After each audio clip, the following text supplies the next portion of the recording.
Halo guys, Assalamualaikum warahmatullahi wabarakatuh. Perkenalkan nama kakak Aurelia Dwi Febrianti dari Program Studi Pendidikan Bahasa dan Sastra Indonesia. Semester berapa ya? Berapa ya kira-kira? Oh iya, semester 5.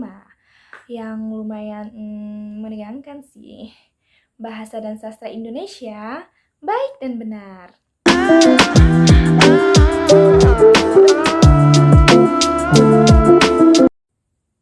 Kali ini kalian pasti bertanya-tanya ya, kira-kira materi apa ya yang akan disampaikan oleh Kak Aurel? Apa ya kira-kira? Jeng jeng jeng. Wow, nungguin ya? Baik, di video kali ini kakak akan menjelaskan tentang pidato persuasif. Yang pertama-tama, kakak akan menjelaskan tentang pengertian pidato persuasif itu seperti apa. Dan yang kedua, kita langsung masuk ke kegiatan intinya. Dan yang ketiga, tidak lupa kakak akan menjelaskan atau kakak akan menyampaikan tentang KD dan indikatornya. Dan yang selanjutnya yaitu kakak akan menyampaikan tentang tujuan pembelajarannya. Dan tidak lupa lagi kakak akan menyampaikan tentang manfaat ketika kita mempelajari pidato persuasif. Nah, yang terakhir yaitu kakak akan menyampaikan atau membacakan tentang kisi-kisi soal apa-apa sih yang harus dipelajari supaya kalian bisa menjawab ketika UAS atau UTS. Jangan lupa disimak ya jika kakak menjelaskan. Lanjut video selanjutnya. Baik teman-teman, judul kali ini yaitu tentang pidato persuasif.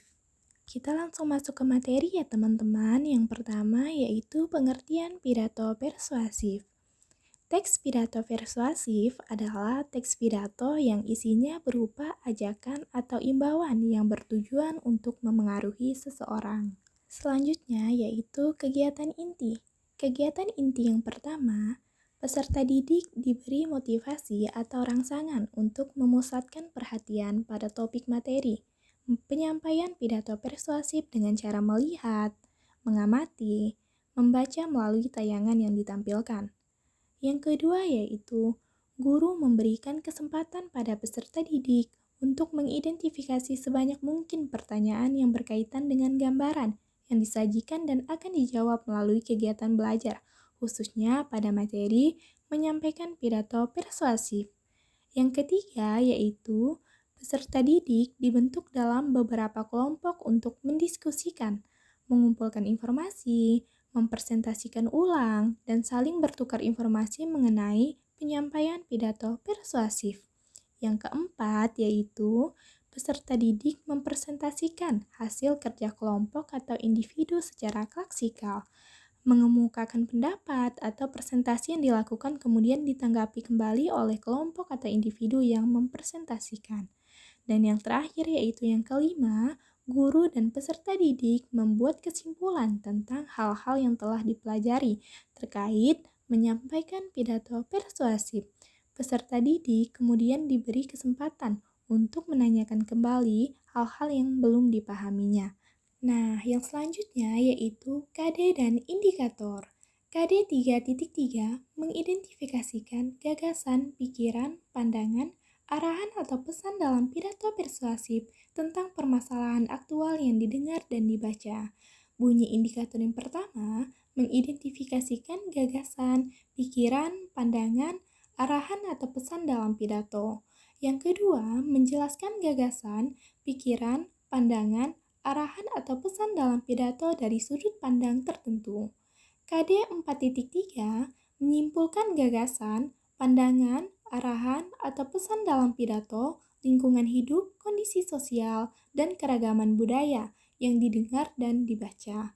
Bunyi indikatornya menyimpulkan gagasan, pikiran, pandangan, arahan, atau pesan dalam pidato. KD 3.4 menelaah struktur dan ciri kebahasaan pidato persuasif tentang permasalahan aktual yang didengar dan dibaca. Bunyi indikator yang pertama menyimpulkan struktur teks pidato persuasif. Yang kedua, mengidentifikasi ciri kebahasaan teks pidato persuasif. Yang ketiga, menelaah teks pidato persuasif. KD 4.4 menuangkan gagasan, pikiran, arahan atau pesan dalam pidato, lingkungan hidup, kondisi sosial, dan keragaman budaya secara lisan dan tulis dengan memperhatikan struktur dan kebahasaan. Bunyi indikator yang pertama yaitu menyusun teks pidato persuasif dan bunyi indikator yang kedua yaitu menyajikan pidato persuasif secara menarik. Nah guys, yang selanjutnya kakak akan menyampaikan tentang tujuan pembelajaran.